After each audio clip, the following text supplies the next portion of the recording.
Thank you all for attending. We're going to go ahead and get started. We may have some more folks joining us. I believe it is the Dean's Council's turn to take minutes for the meeting. Is that something that can, Baz, are you able to do that? Or I'm sorry? It's the Dean's Council's turn to take minutes for the meeting. Can you do that? Oh, you want me to? I think you're the only dean in the Well, room. he and Song Key, but Song Key's not an official member, so. Well, I thought my title changed last time I so. Okay, I can do that. Okay. Maybe one of the other deans will show up and then you can pass it off to them. No problem. That's kind of a good question, the point of order of like who represents what? Who are the students that are here representing the Student Senate? Could you raise your hand? And actually, let you introduce yourselves because a few faces I don't recognize. So we'll start down here. Hi, my name is Jade Davila, and I'm Secretary of the Student Senate. Welcome. My name is Cheyenne Lake, and I am Tournament Coordinator for Student Senate. Great. Welcome. My name is Mark Slim, and I'm representative of the music department, or the music student department.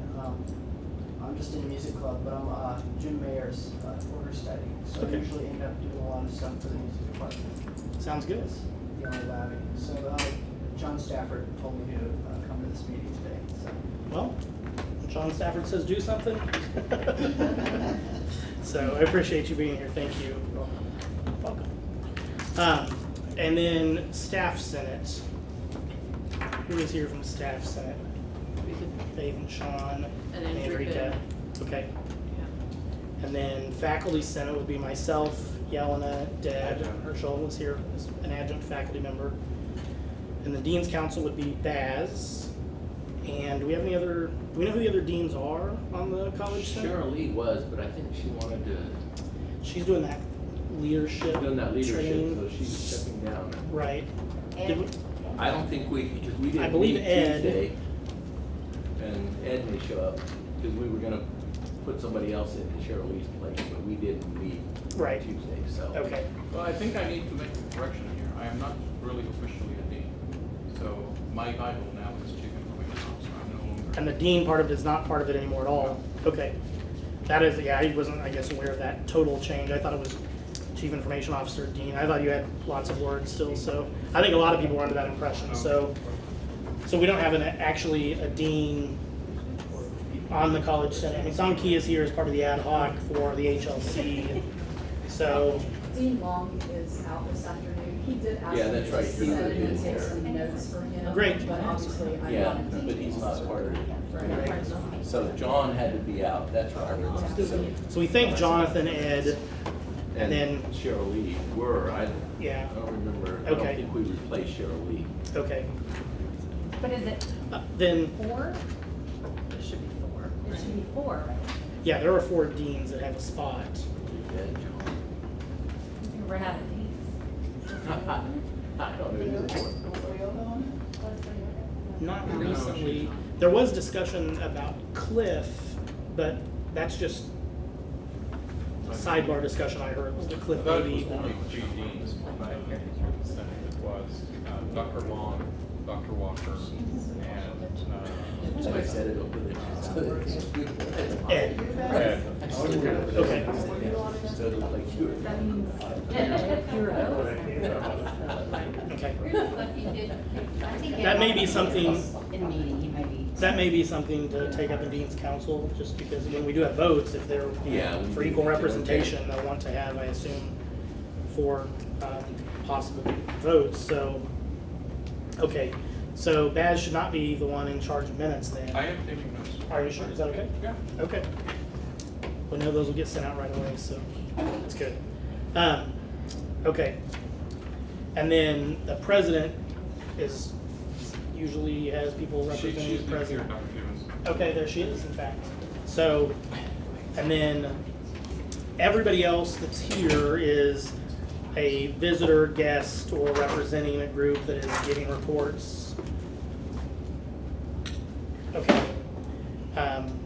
Because I think the only official visitor we had asking to be on the agenda today was Miss Linda Warner. So we can proceed if you would like. Great, thank you so much. Appreciate you letting me come by. I'm gonna pass these around. What you have here is a first rough draft copy of a policy and procedure manual that's been put together for the behavioral intervention team. We've got some coming up. I'm sure we have enough for everybody to send these around. We've been working on this. I say we, the committee was put together for this team has been working on it for, about 2 months now. So I've been able to go to the faculty senate, the staff senate, and the student senate to make presentations about the behavioral intervention team. And it looks like I saved the best for last. And I was fortunate at the time of coming here that we had just completed the revisions of the first draft of this manual. So you have a copy to take with you today. The behavioral intervention team, for those of you who perhaps missed a faculty, staff, or student senate meeting, is a team that is put together to promote safety and well-being here on the campus through early intervention, through caring and early intervention, identifying persons who are in need of care before their need escalates to a moment of crisis. So there were 4 of us that went to a special training, a 2-day training in September to learn about how to intervene, to learn the rubrics for assessment, and how to work with people who are experiencing these kind of crises on campus. The NABITA program, nationally recognized program, this is all they do, is teach people about early intervention. So what you have before you is a copy of the policy and procedures manual. This will be going back out to all of the senates next week, so you get the first draft, first rough draft. We're opening a comment period on the manual for the next 30 days. You are free to read it and make comments on it. You can send that feedback directly to me via email. And if you have questions, of course, send those along as well. We want to really take time for everyone on campus to have a moment to explore this, to think about it, and to really digest it. So if you have questions now, I'm happy to entertain them. If you want to take time to think about it, you can get back with me. Other questions?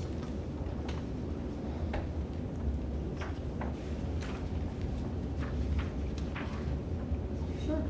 So the goal of this then is to identify kind of at-risk students, basically, correct? That are on campus and then provide some kind of intervention or services, or what's kind of the goal here? Is to identify any person on campus. So this is not necessarily students. It could be staff or faculty or community member who's visiting our campus that is experiencing some type of behavioral problem that they're needing support with. And if we can identify that early, then we can figure out the best way to intervene with them, whether that be counseling or referral services or connecting to a particular department that can resolve their concerns. And that's the goal, is early intervention before problems escalate, bubble up. But it's not limited to students. I will say that when we had Mental Health Awareness Month, last month we had Mental Health Awareness Week. I sent out a lot of electronic email about it and did some education, and there were a number of staff and faculty who contacted the center just wanting to share their own issues, their own need for support. This is really not limited to, students who have behavioral concerns or emotional concerns who get distraught in the course of their day. Other questions, comments? So your team is set, basically. I mean, it's a prescribed membership, is that correct? There's a core team, and what they will do is they will work on reports, and so that group has been set, but we'll add to that through training. We have an advisory team, or what we call a consultative team, and that group has been really broad. Like, we just invited a lot of people, so we've had faculty, staff, students, and that group's gonna kind of, I think, wax and wane as people have energy to be a part of that. But we'll want them for feedback and regular kind of information sort of support.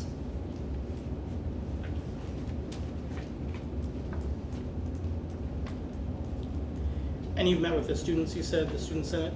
Yes, we met with the Student Senate last month.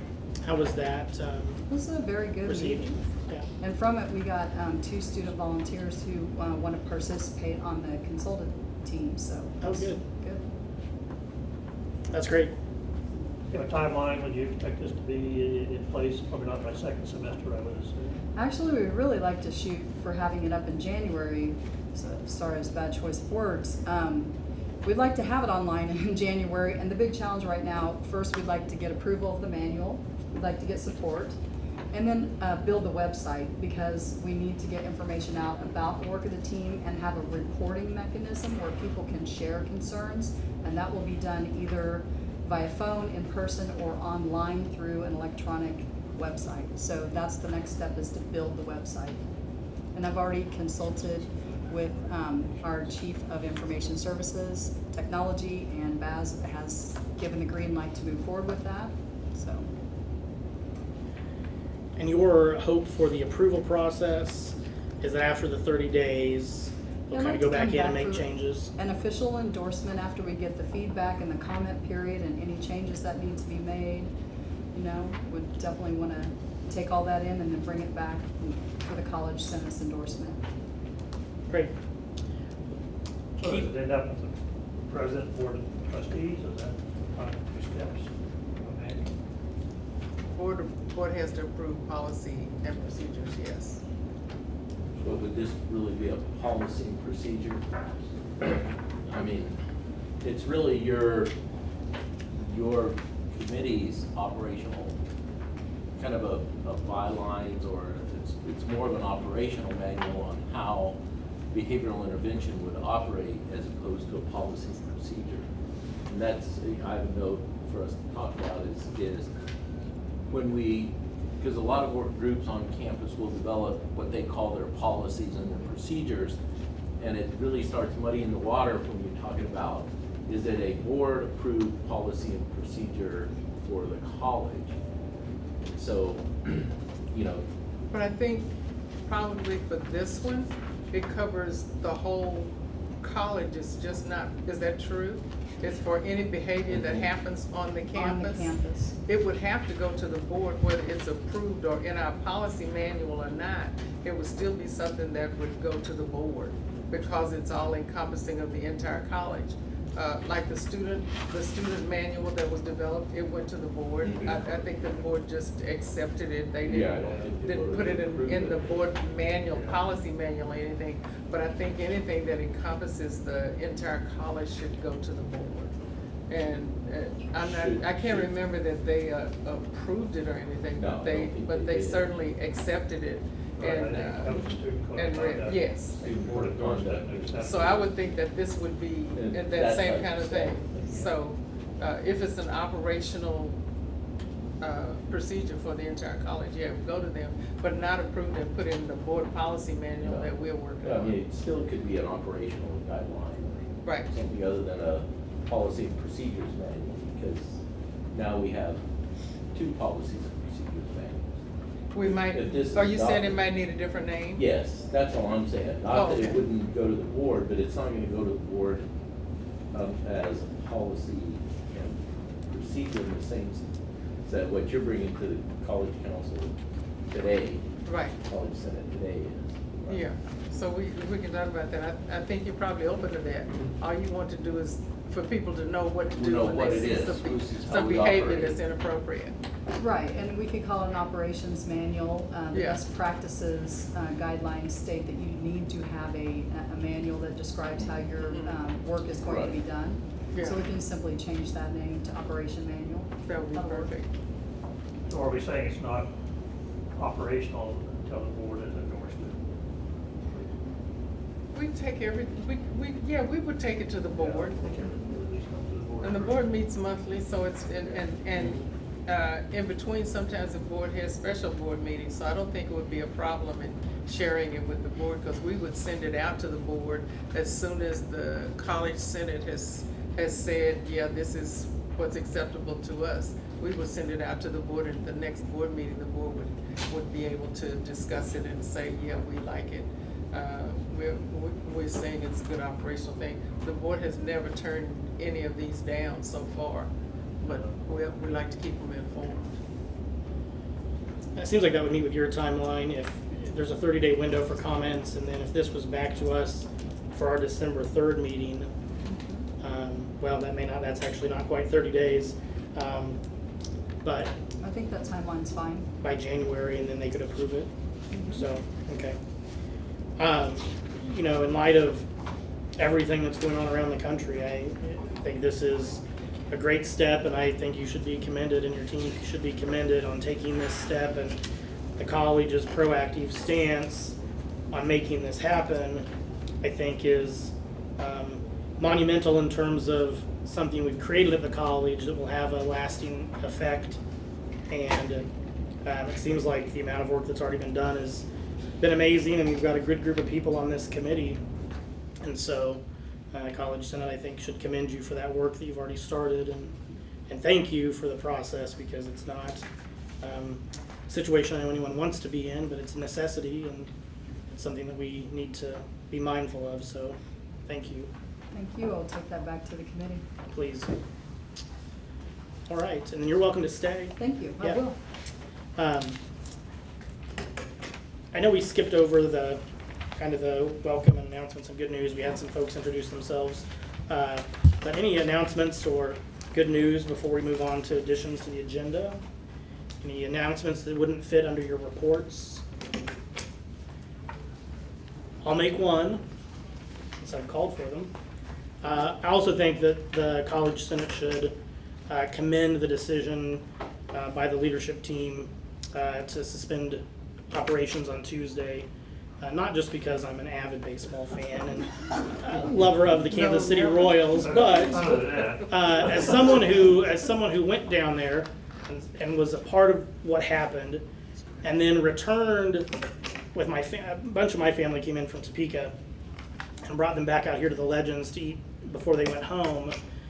And I've actually called the chambers to see when they'll have these numbers available, because the economic impact, I think, on the surrounding communities from what happened on Tuesday is going to blow any other Tuesday out of the water.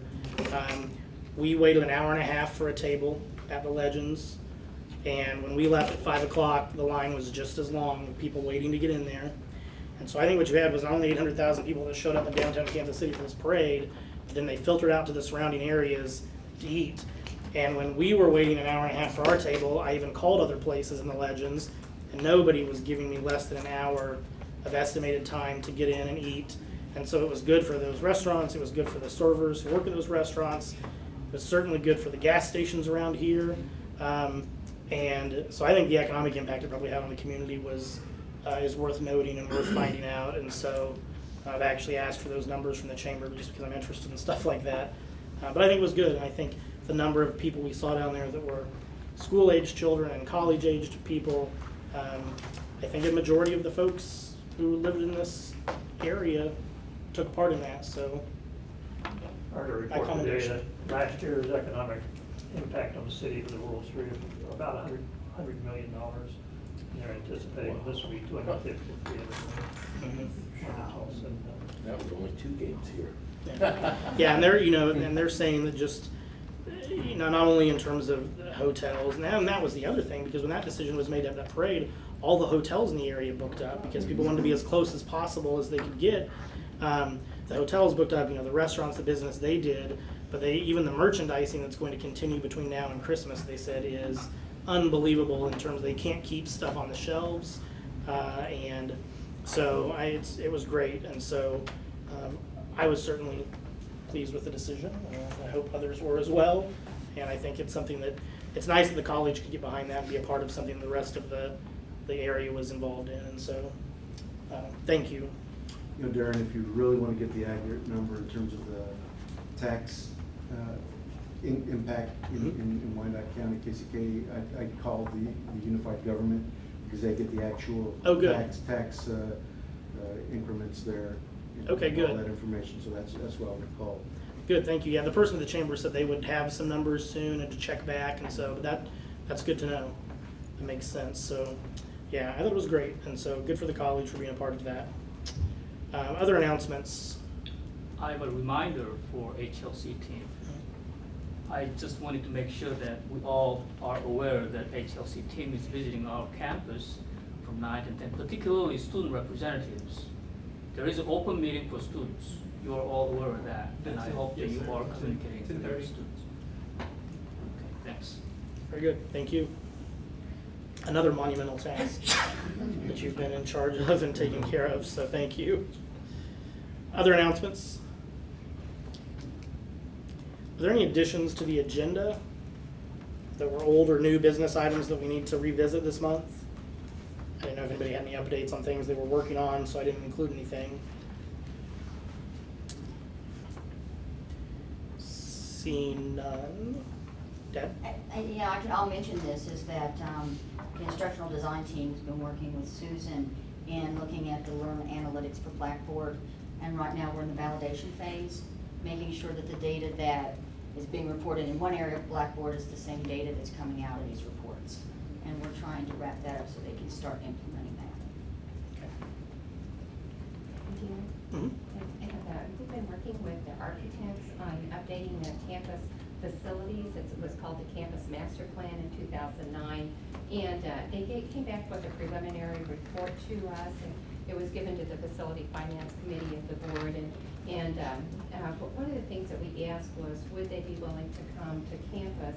And Dr. Gibbons had suggested specifically this committee. And so next month, we'd like to get on the calendar, if we could, for them to give you an update of where we are. It was very interesting, the number of additional acres, buildings, square footage, and then also we're looking at what we need to do to invest in improvements for the campus.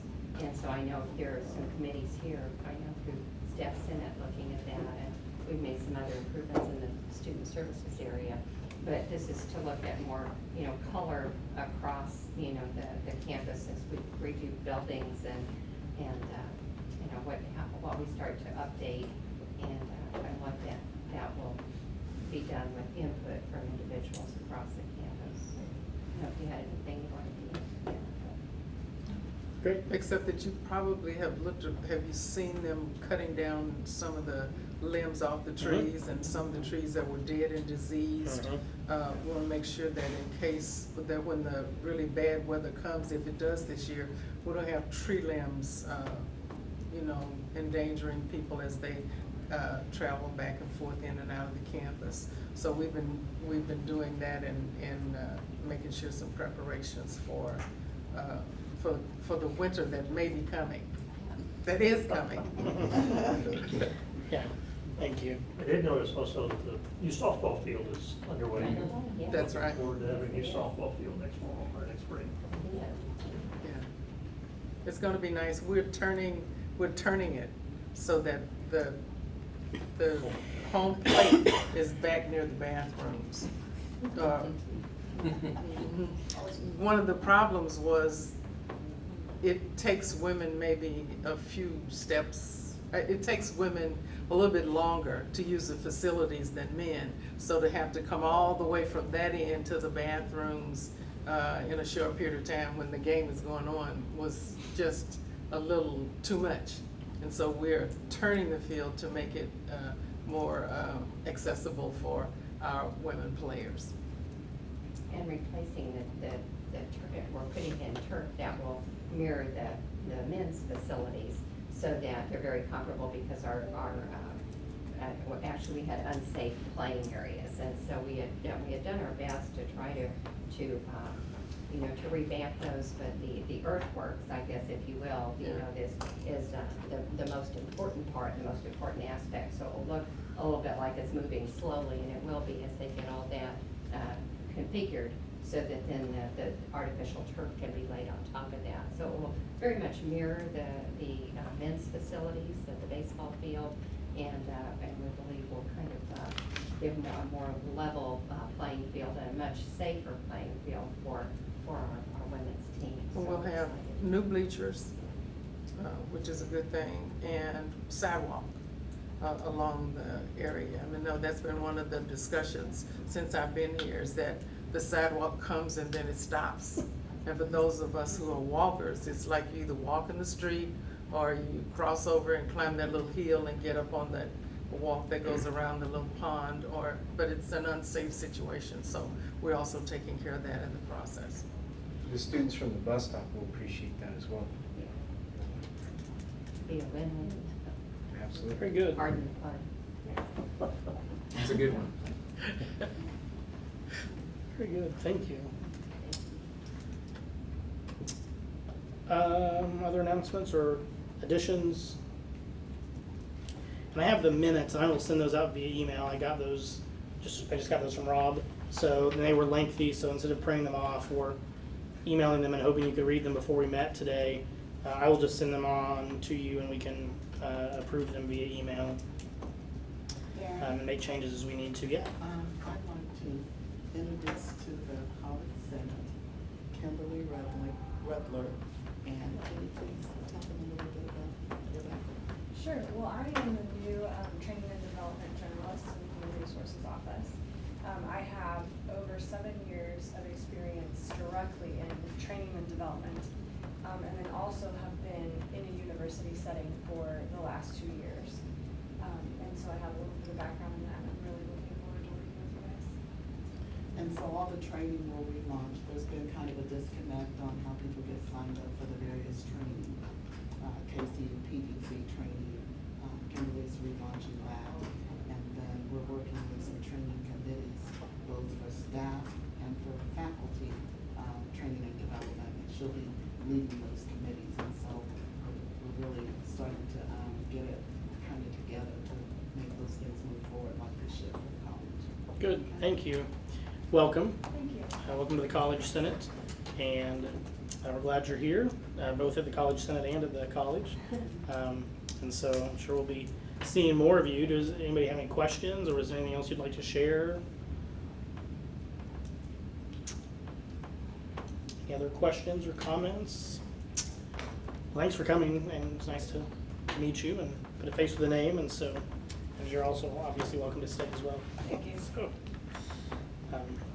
very good. So we can move to reports then, I believe. And we can start with the president, if she would like. Thank you. We have been talking about updating our policy and procedures manual. And so we started. This is the first part of it will be at the very beginning of the book, this first part. I want to give everybody a copy, and we will have it up on the website.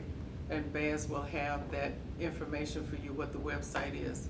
I'd like for you to go back to your groups and discuss it with them, and then when we come back in December, bring your comments, or if you get comments before then, you can contact me, because this is the one that will come out of the administrative offices, and so that will be the one that will come to me, and we want your comments on it. One of the things I said early on is that this Senate will be the place where we will feed information and then expect that you will take it back, and then you will come back and share information with us.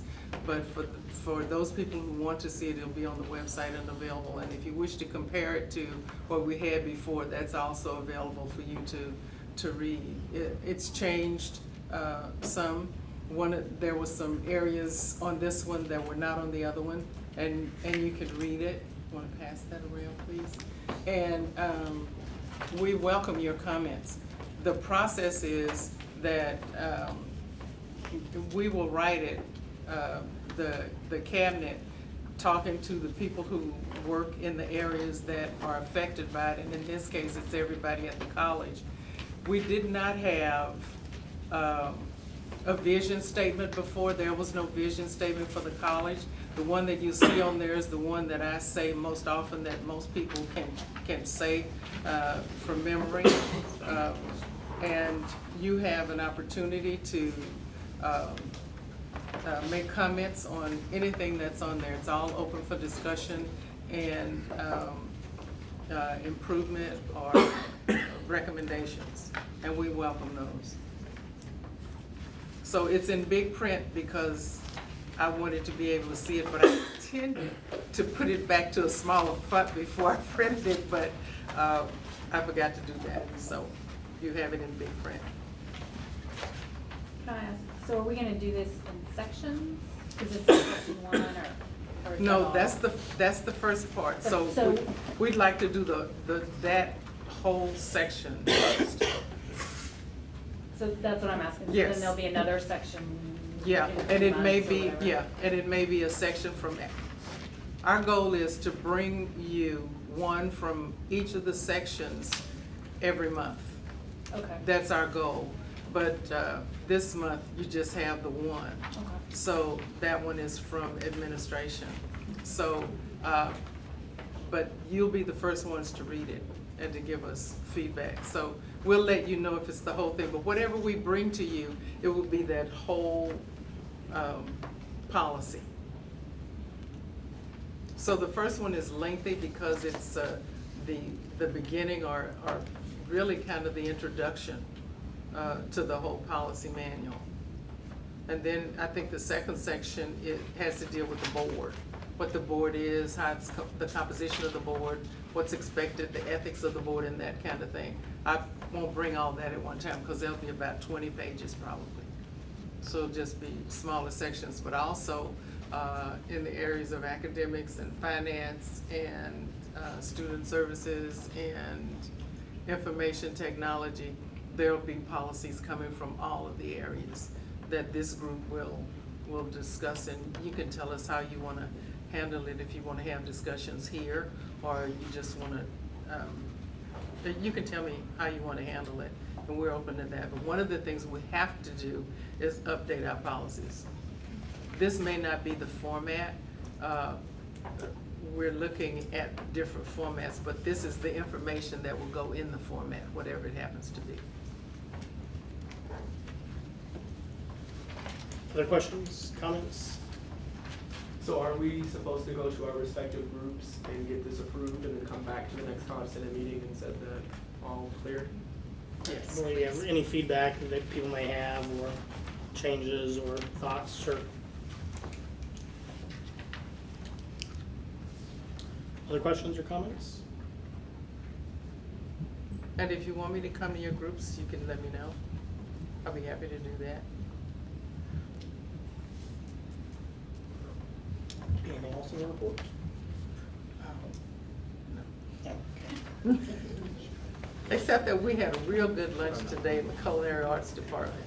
They, it was good. The shepherd's pie was off the chart. I mean, you know, in this kind of weather, it's nothing like having meat and potatoes. And it was very good.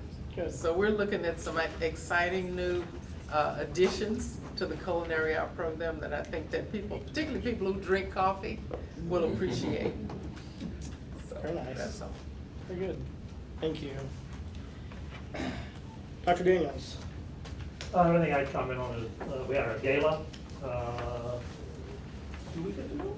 Yes. Something like that. We were at Lake Covera again, second one we've had. Another big success, a nice turnout.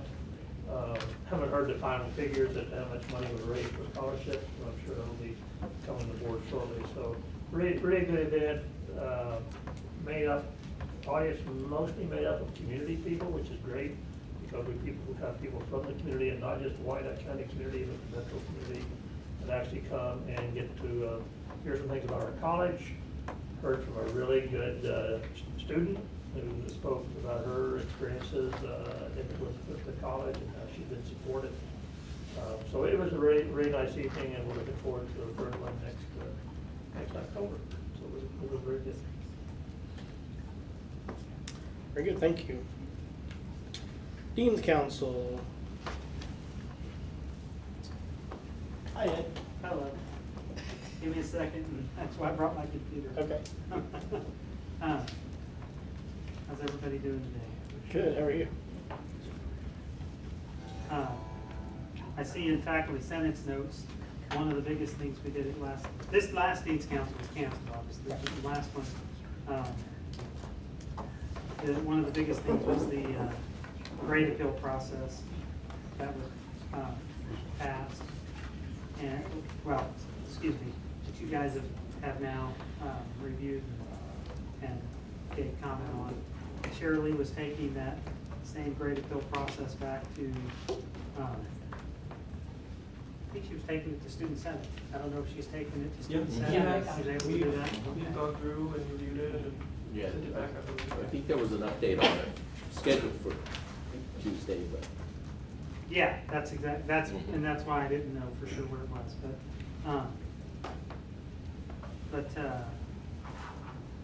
let's see. There was reporting from Sunkey on HLC happening. Obviously, everybody's aware of that. You know that, but that's not showing up my notes. I took minutes.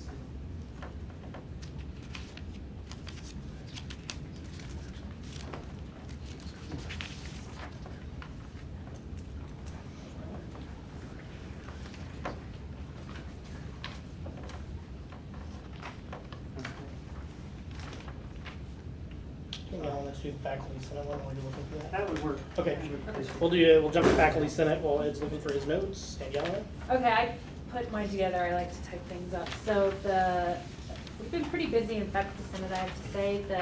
The thing that's taken up a lot of my time, and poor Mike probably gets a call from me every other day, is about the general education curriculum review.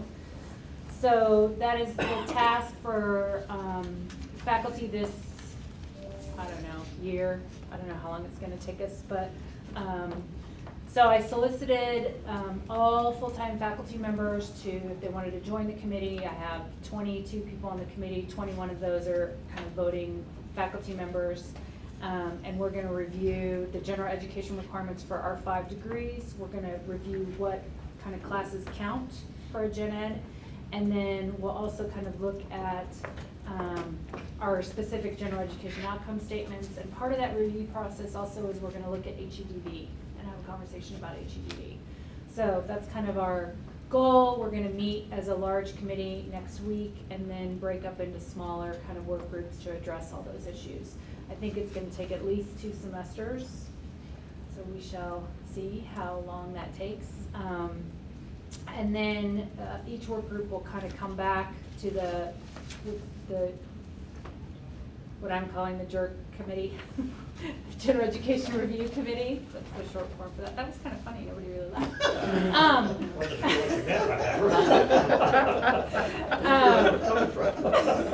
funny. That's okay. And several other funny faculty members. So we'll kind of vote on the recommendations, if they pass or not, if we decide to make a change in what the general education requirements are or not. So that's the process.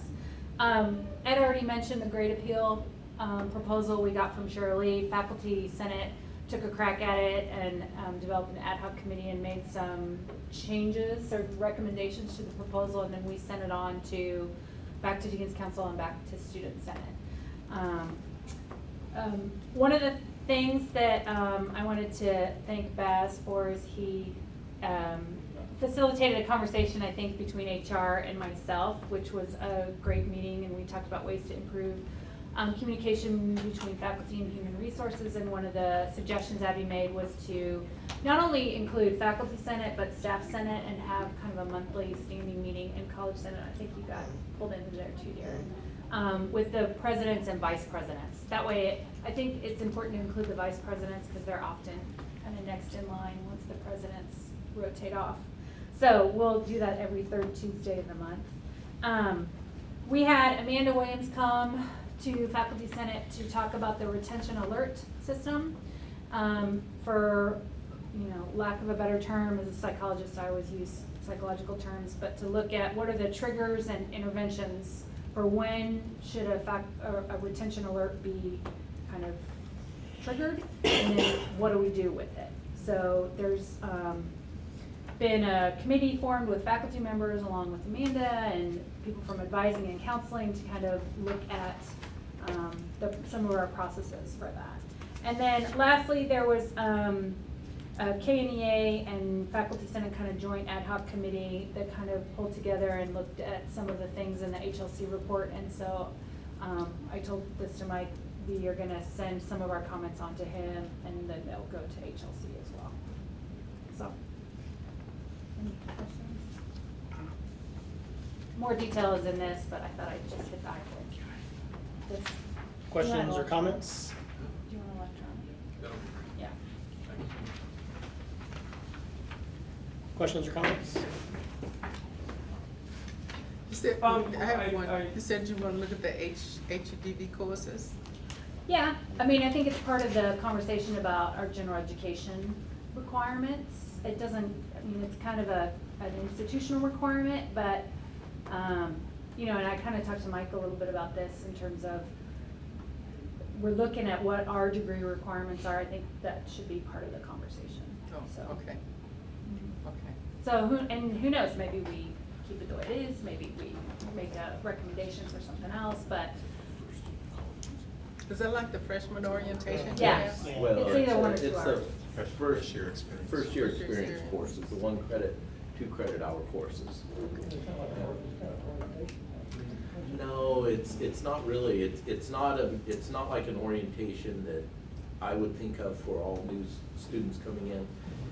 They're courses that are mandatory for all students to take unless they come in with 30 credit hours of coursework ahead of time that they're supposed to take. It's either a 1 credit hour course or a 2 credit hour course if you place into a developmental course. And there are quite a few students every semester that are ready to graduate. They've met every graduation requirement except the 1 credit hour for HEDV. Because they're getting around it now. Now, how that's probably gonna change a bit with the mandatory advising that's now in place, because now then, these students have to see an advisor, and they're not as likely to be able to just, well, put it off.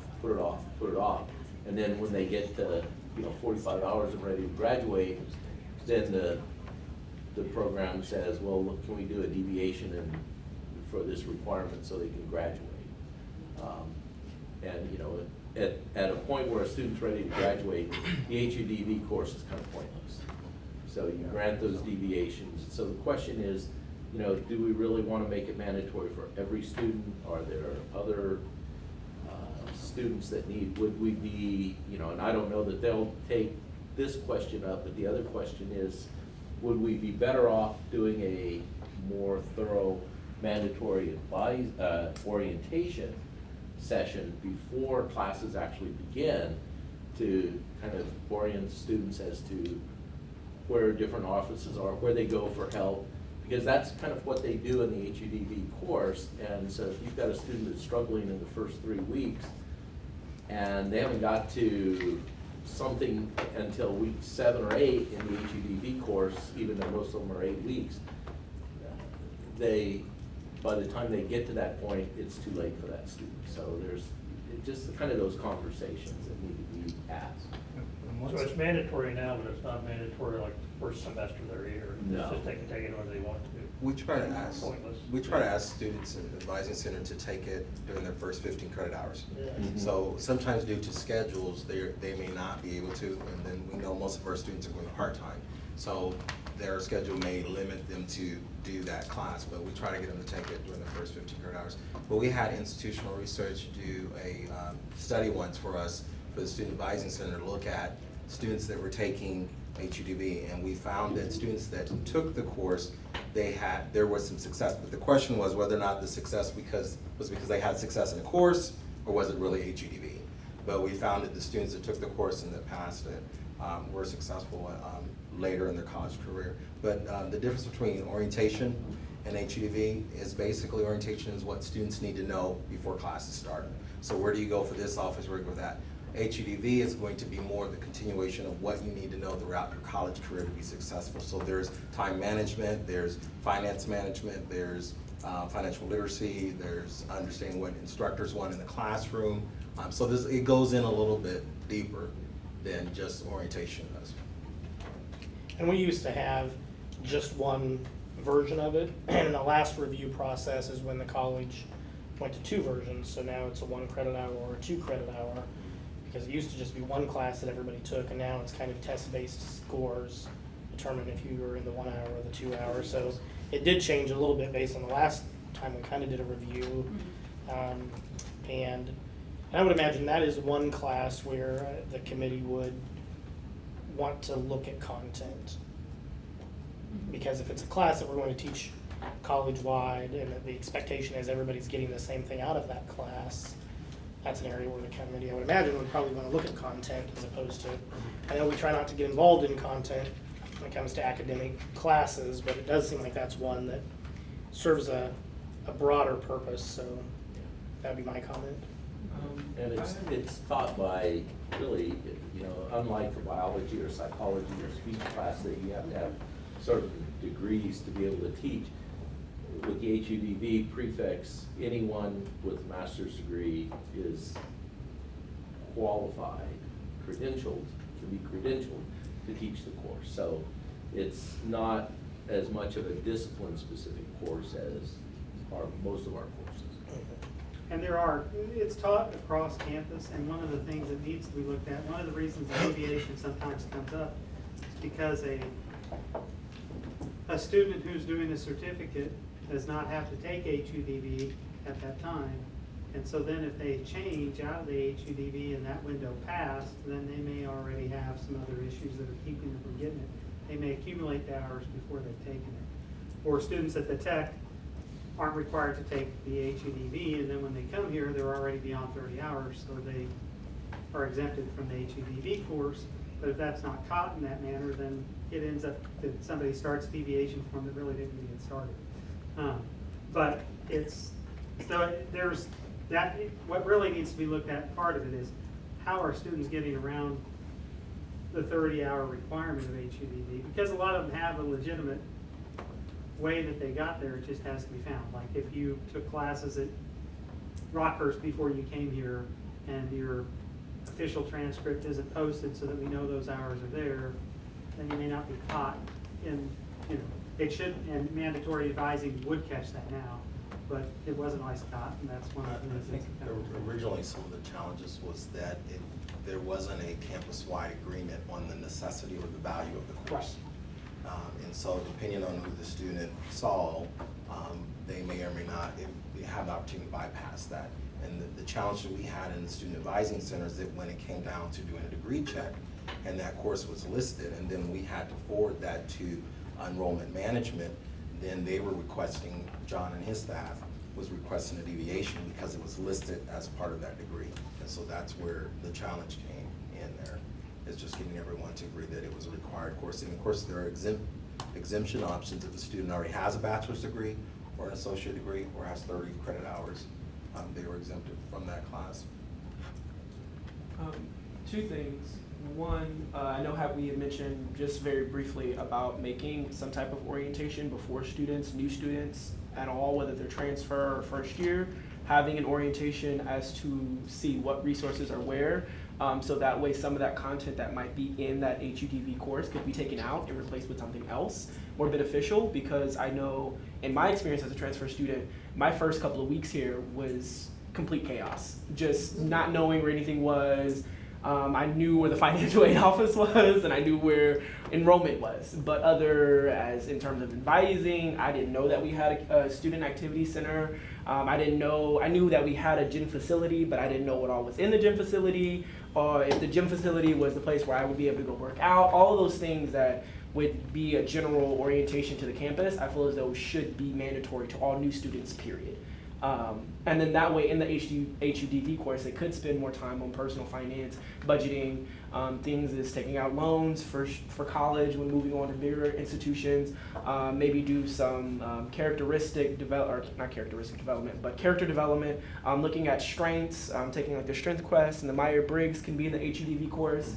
Other professional-based skills could be added in, but in terms of like general orientation to the college, I feel as though that should be a separate entity. And all students, whether they're new or transfer, need to get that experience in order to have a rich experience as a student on campus.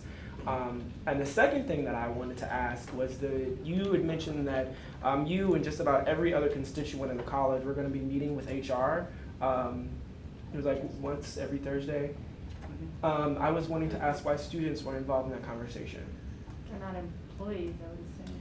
These are, this meeting, and I'll speak to this, although I was just kind of brought in on this, these are more personnel kind of issues between employees of the college and human resources in terms of that working relationship. Okay, It's not necessarily policy making or things that would impact the overall policies of the college. Does that make sense? Okay. So it's kind of like meeting with people who are employees, with the folks who are in charge of the employment process. But I'm happy to meet with the student senate at any time. Sean, if there's training or things you want to know about employment that we could help with, we're certainly happy to come and meet with you. So you and I can talk, maybe, and your vice president, and we can see what HR can do for the students in the way of helping with job seeking, or just information on being employed and all that entails. Okay? Can I say one more thing about the orientation? I don't remember how many years, after a while, all the years run together, but no, we did used to have a really thorough orientation. It was in the evenings. I participated. I remember we had a faculty panel that would sit and we talked about this is what faculty expect in your classes. Parents were invited. We split parents and students out some, as I remember, in a couple of those sessions, just to give, that was the beginning of the helicopter parent era anyway. And so I think that, and I've seen the studies that when you have a mandatory orientation, your students do better. I mean, it just is a very positive thing. Now, I know it's much more difficult when you have a working population like we do, but the studies I've seen have shown a very positive effect on that. And I enjoy doing it, and I know faculty do enjoy doing those kind of outreach things, so I think that would be something that we should, think about making sure that we recommend and support. We actually do an orientation through student advising, but what we've done is it's done every week and it's multiple sessions. So we have about 3 mini sessions that run every week during enrollment period, we started up at the beginning of August and we'll run all throughout January. And when Title III was here, we did the larger group orientations, but we had a hard time with just making sure that everyone was able to participate all the time. And we did have great turnout, but when the strategic plan was developed and we looked at the more robust orientation, we looked at, one of my advisors, Carla Prescott, looked at different models, and what we found to be most effective, because we have students coming in constantly, in order to get every student and make it mandatory, we had to have multiple sessions. So we have multiple sessions from the beginning of enrollment up to classes starting, and then it tapers off once the semester picks up. And those numbers, and Carla, if you ever want Carla to come, we can give you those numbers. They have grown. We're seeing quite a few students. And we have included the word mandatory. It's a part of the steps to enroll now. So when a student comes into admissions, it'll show that they have to do their application, take the placement test, attend an orientation, then see an advisor, financial aid, and so forth. And it would be nice to maybe include some faculty in that too. I mean, And students. that would be. So they know every week. Yeah. Did you not get to There's do about one 3 of those? I haven't been to one Okay. yet. I'm on my second Yeah, year. so any new student, well, we just started doing the last beginning of the strategic plan because we had to get that rolled out in order to make it mandatory. But any new student, we've been doing that for the last, I think, year and a half. So any new student that's came in and submitted their application, they've had to attend an orientation. We would love to have faculty attend. One of the things that we found, though, is students don't want to sit longer than over an hour. And so we've had to break it down, but if there's anything that anyone wants to see, or if you want to attend one, that would be great, just for you to kind of see what's in there, and if there's things you want to add, we'd be glad to look at that. But time is a restraint, because students don't want to sit, and some parents are coming to those. And we've done some work with admissions as well. Admissions been doing parent nights for the parents. So would we be able to marry the two, the big one at the beginning of the year and then the ones throughout the year? So maybe we could get a lot of them and invite faculty and students and maybe financial aid to the bigger one at the beginning of the year. And then exactly how you guys are doing it now, having the smaller session throughout the year for those who come in later in enrollment. But just for some students to get that big orientation, welcome to KCKCC feel that could attend the big one, that way we can still offer that to them. That's something that could be done. And we could digitize that as well, so we can make it available to other students. And what we are working with your staff is that we're looking at an online orientation for students that are online or students that are not capable of coming to campus. So right now, we have a committee that's working on developing scripts for the various offices and departments that would be important for students to participate. In order to keep it or try to find out whether or not students are attending the mandatory aspect, we're looking at some type of assessment that would be at the end of it. They could ask some simple questions and we'd know whether or not they actually participated in that. And I would recommend you look at some scenario-based learning options. There are some out there where they're finding that sort of thing is very, very engaging to students, and they will actually do it rather than some of the just formal put them through like a PowerPoint or whatever. Yeah. Any other questions for the faculty senate reports? Thank you, Galliano. And Dr. Kramer. Sorry about that again. Sorry. So at Dean's Council, Dr. Vitale presented a couple of items, one being the excused absence form. And this would be something that's being worked out for a student to take to their instructor if they're going to be gone for, like I saw today, John Stafford had a thing for students that are going to be involved in a choir going to St. Louis. And just a formalized form and a template would be on my dot of it that requires it lets the faculty member know via more than just an email, because they may not catch their email throughout the day and see that came out. And these notices or lists are coming out just prior to the group leaving. And so the faculty member may not be aware of it, but this gives them a little more, the student knows it's going to be coming, and they can bring the form in, and the faculty member can have a little bit of time to prepare and work with that student to give them the material they need. Of course, the review of the gen ed, I'm not going to go down that road, but there was also a program review committee brought up by Dr.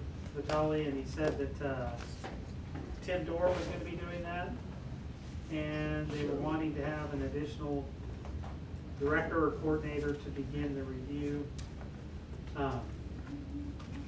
They wanted reports to be completed before the end of this fall semester on the ones that were going to be reviewed for this year, so that they can be looked at further in the spring. But that committee would involve some staff, but predominantly faculty and or program coordinators. And there was to be a support person from institutional research, and two from each division to serve on the committee. So I'm not 100% sure where that is yet.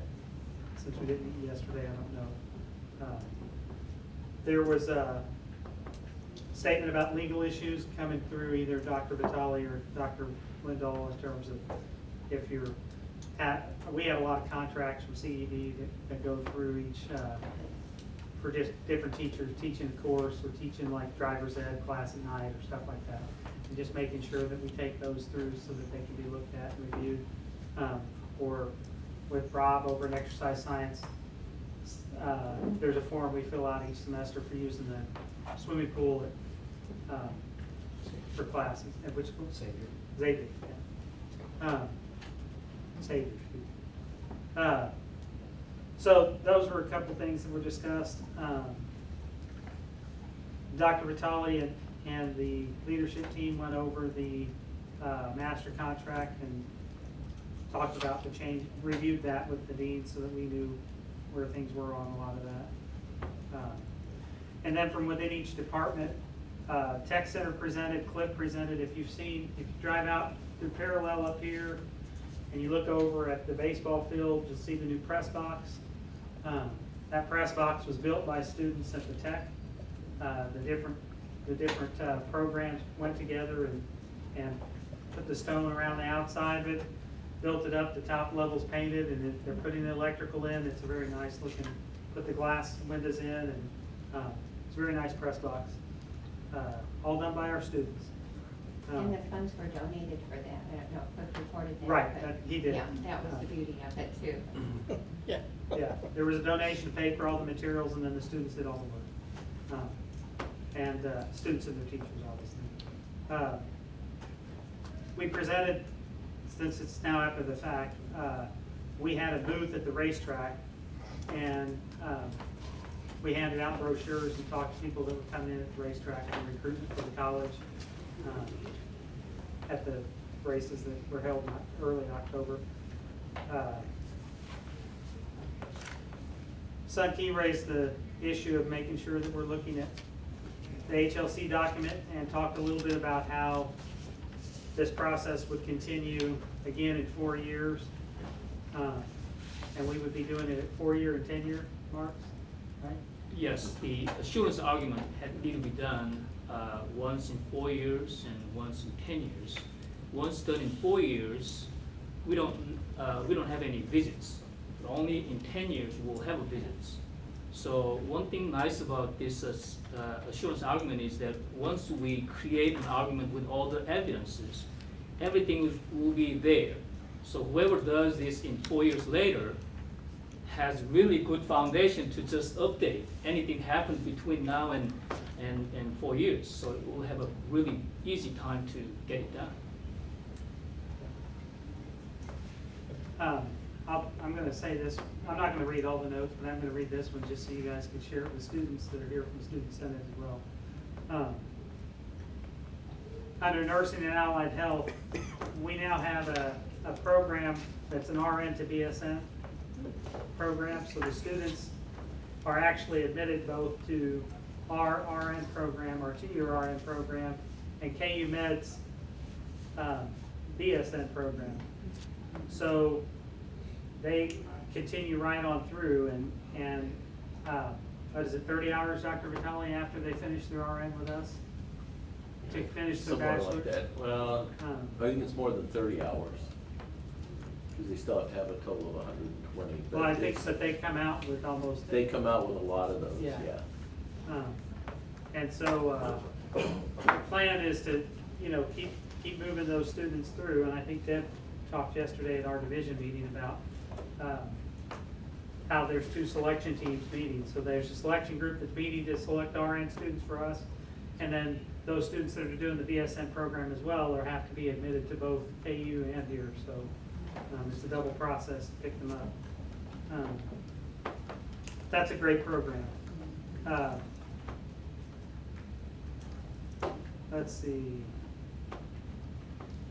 And from Workforce at the Tech, there's well over 100 outreach and recruiting events held last year at the TEC. So they do a wonderful job of having, twice a month they have middle school students come out and do a thing of looking at tech careers, and so they go through stations representing all of the programs that are offered at Tech. They do the hot career days, and then they do high school visits as well. And so there's a lot that's going on there. They're planning on putting up a digital sign at the Tech, which, well, should help with enrollment down there. Out of my area, we talked about mandatory placement, because mandatory placement tests, we're heading back to the AccuPlacer test in the spring, because the Compass test that students are taking is their mandatory placement test now is going away. But we started a discussion about extra measures that can be used in addition to just the Compass test scores to determine a student's placement.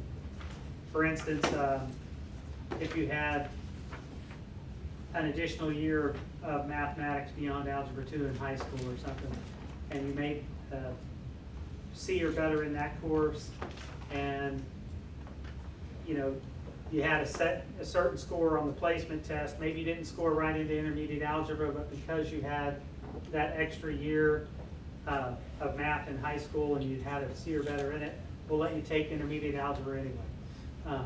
But the caveat would be, if you're, say, 2 or 3 years, and we have to figure out where we're going to put these benchmarks. If you were 2 or 3 years out of high school already, then that doesn't count any longer, because your placement score is probably more reflective of where your math ability right now is, right? But if it was closer to the window when you took it, then obviously the placement score, we can look at those other factors to help us make the decision of where to place you. The whole goal being, want students to be successful in their math, and this is also being discussed for reading as well and writing courses. But we want the students to be successful, but at the same time, we want to make sure that they're getting the skill sets they need, right? And we're aware that the placement test score is just a one-time shot. And with regards to the AccuPlacer, it's a one-time shot on a 12-question test. So it's not necessarily a full picture of how a student would perform in class. So we're looking at that. The TRIO program has started. So the college received a grant, the TRIO grant, and Michael Cozart was selected as the director of the TRIO grant. As of the last Dean's Council, they did not have a coordinator or an admin assistant assigned yet for him, but I don't know if that's taken place since. It has. It has, okay, very good. So, and there was also discussion of where they were going to be housed, and I'm not sure where that is. They're in enrollment management, in the back that's butting up against the Academic Resource Center. Oh, okay, in that room, okay. Used to be a data tel room. Right, the data tel. No, Training. it's one next to the They're in data. The next one. They're in the small room beside that. Very cool. It's actually bigger if you take the cabinets out. Yeah. Great. Sun Key brought up one thing that's very important. 4,000 students submitted application to the college, and only 1,500 of them actually came in the fall. So the question is, and this is one data point, so the question is that the norm? Does that happen every year? But then the other question is, what happened to those other 2,500 students that applied and planned on coming here? And could we reach out to them in some way and maybe get some of them to consider coming, right? Did I frame it quite right? Yeah. Okay. So that's something that we need to look at. I'll give him a plug because I wasn't able to go to his concert yesterday. But Jim Mayer, the London College of Music gave him an honorary achievement award earlier in the month, at the beginning of October, and so that was an amazing achievement. So, and then the rest was really just items of value from arts and humanities. I'm going to send it, once these minutes are really approved, I can send a copy out to the college senate, okay? So, and I will do that. But thank you. Thank you. Any questions? Staff Senate. All right, a few of our things have already been addressed. The behavioral intervention team came to Staff Senate last month and are coming again this next month to show us the policy. Staff Senate has been working with HR to work on a staff development committee, and we're continuing to do that. And we're also, myself and our Vice President, Amanda Williams, will be meeting with HR and Faculty Senate once a month. The Faculty Senate hosted an off-campus social, and Staff Senate helped them with that. We had attendance of more than 50 people, which is fabulous. The past attendance record is about 35, so it was nice to have all the faculty and staff get together off campus. Not all of us, but a lot of us. And the next Staff Senate college-wide coffee is tentatively scheduled for November 18th. November what? 18th. It'll be in the afternoon. And that is most of what I have. Thank you. Questions for Faith? And what time is The coffee, I believe it'll be at 2 o'clock, but I'm not 100% sure, but we will advertise that and get that out to you. Other questions? Student Senate. Hello, everybody. Before I get started, because you guys know I always have news and reports for everything, I wanted to introduce two of our members from Student Senate. We have our tournament coordinator. Oh, we already did it? I missed it. That's what I get for being late. I apologize.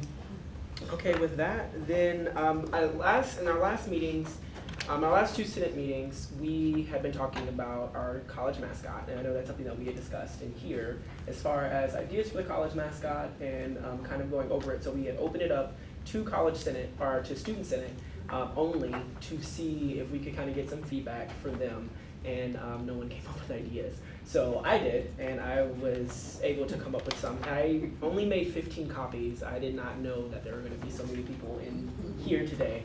But I created 3 different ideas for mascots.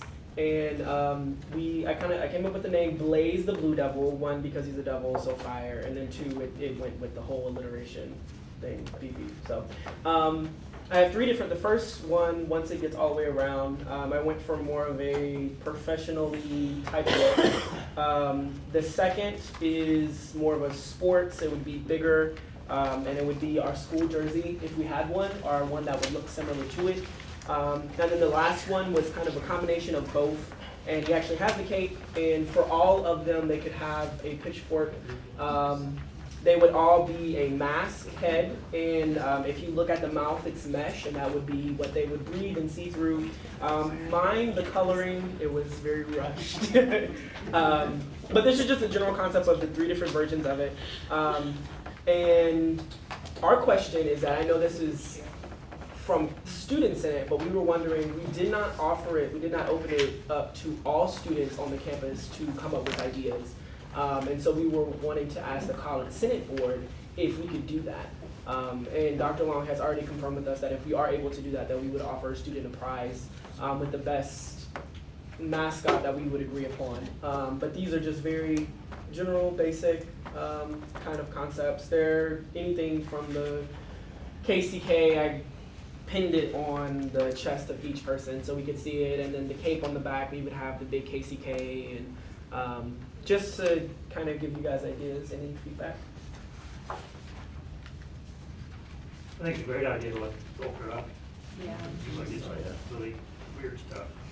And I think it's really good stuff.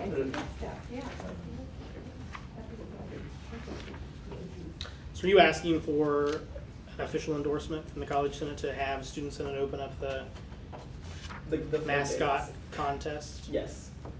So moved. Good. Moved and seconded. Discussion. All those in favor, please signify by saying aye. Aye. Opposed? There you go. Awesome sauce. Thank you. I wish everything was that easy. All right. Well, now that that's out of the way, did you guys like the name of the mascot, Blaze the Blue Devil? Yay? It's nay? okay. Maybe include that in your design. Okay. And it's kind of interesting that I went to a basketball game this weekend, and we have cheerleaders now. And it's kind of interesting to see them lined up at It's the a end spirit saying, squad. "Go Devils, go!" So I. That's actually, I'll just jump to that in our announcements. We have it's a spirit squad. We have 15 members. They will be at all of our home games. If you've been to any of our home games, you can see their outfits, and they have gear, and they practice every day out of the week. I think including Saturdays, early Saturday in the morning. So it's tough from what I've heard. They had an audition process, and a lot of people were cut, and they're pushing it. They're making it very official as possible, and they have various different chants. So that's one big thing that we're doing in Student Senate. Who's the sponsor there? It's student activities. They're an official club on campus, but we have Ayana in student activities is the actual advisor of that. Our biggest event of the fall, our Halloween party on October the 30th was massive. To say the least. We had our sign-in sheets and we had 200 slots. All of those 200 slots were filled. Now, mind you, when they sign in, it's a parent and a kid at a minimum. So that 200 automatically becomes a 400, which beats our numbers from last year. Not to include that probably over 70% of the people who were signing in had more than one person and one kid coming in. So those official numbers, we haven't tallied them yet, but that would be an estimate anywhere from 500 to 700 people that were there. All of our, I mean, we don't know yet, we'll give an official number, but that would be the range that we would be looking at. We ran out of all of our candy and all of our food was gone. We didn't order anymore, but we ordered 80 boxes of pizza. And we only had, it was like 1.5 left or something close to that. So every person gets one slice. So that would give you an estimate of how many people we had. Our average age that was there, since it was a lot, we actually had a lot of college age students show up, and our average median age in the college of the 28, we felt as though we reached because a lot of that populace has students, has kids of their own. So this is the biggest we've seen ever in terms of our Halloween, and we're very excited. We're kind of terrified of what our Easter is going to look like in the spring. But it's nothing but continual growth we're always happy about. So moving on, grade appeal procedure was really, really awesome. We wanted to thank Faculty Senate and Staff Senate for giving us the opportunity to look over it. We found that it was fair for students and that the information was given from us to Dr. Long, and then we gave it back to him and we had a meeting. And I think we're gonna have another meeting over it now. No, we're done. We're done? We're done? We're done. We're good. Our next College Senate meeting, which we open to everyone as we always do, is Wednesday, November the 11th at 2:15, Lower Jewel. We would love to see more faces. We're trying to get more students involved in coming. We are having a lot of the club members becoming more involved in discussions that we're having, which are amazing. So yeah. And then our movie nights have been going very well. Our next movie nights are going to be November 5th. At 7 p.m. and it's the family-oriented one. And so this month's theme for November is throwback, and we're going to be playing Lion King. So everyone is welcome. And then for the adults, also for throwback, it's going to be November the 19th. This is Thursday at 5:30. We're going to be playing Godfather Part 1. So those are the two movies that we're going to play, and we will be doing movie nights, 2 movie nights per month, all the way up until April. We won't be doing any in the month of May because finals and graduation, and I think we only have like 1 or 2 weeks worth of school. But we will be doing movie nights. Look forward to the movie nights. We would love to see some of your faces at the movie nights. Unless the theater department is using the PAC, all of our movie nights are held in there. If not, and the theater department is using the PAC, then we will be in the Lower Jewel with our couches and our popcorn and our concession stand. So that's that. We do have our our HLC meeting on the 10th, which was just to verbally confirm that we're where we have offered it to the students to show up. And as far as we know, it's only students are invited to this meeting? Only students, okay. So the message has been relayed to Student Senate. And then, last thing, the ad hoc committee for the paper distribution and how it's used, we have not had a set meeting date yet. We have yet to issue out an email to those constituents who have showed interest in being a part of this group, but we will be looking forward to having that meeting sometime next week, or the week before we go off to Thanksgiving break. So that way we can discuss our uses of paper as students in the ARC and the library, and reducing the amount of waste students are using with the paper, printing off too many copies, not being patient enough to wait for their copy to load, leaving copies of paper there, making copies of whole textbooks. Those issues that can be discussed, probably getting printers that would be double-sided, so that we're using half as much paper automatically, looking at whether or not we would be able to have more printers within the school, having students know that they have all these different options of printing, how to reduce, et cetera, et cetera, et cetera. All those things would be discussed in this ad hoc committee. And we would have constituents from the finance department, from the ARC, the library, people from Student Senate, and we would love to have some faculty senate representatives or some staff senate representatives on there. And with that, Can I just jump in? Typically what happens with the Student Senate, there's committees that we create with all of the clubs and organizations. And so for this one in particular, our Judiciary Committee is the one that's kind of heading this piece up, and with including all the other people that need to be a part of this group. So that Judiciary Committee is like, you know, people from Art Club or, you know, Phi Theta Kappa or something. So it is a very just different variety of students involved in this process. They were also the ones that looked at the Great Appeal and looked at that, and they had some really great comments and stuff with it. So it's really coming from the students. So it's pretty cool. Any questions? Oh, I did have one, sorry. I'm taking the notes down for Baz. The HLC student cart, what time is that on November 10th? 10:30. Sorry? 10:30. 10:30, thank you. It's in 23-25 too, right? Yeah, it's in there. Yeah. Other questions or comments? Out of the 3 in this little booklet, which one would you guys choose?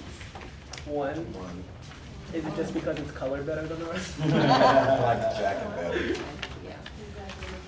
Number 1, I It's thought. like the classic. Yeah.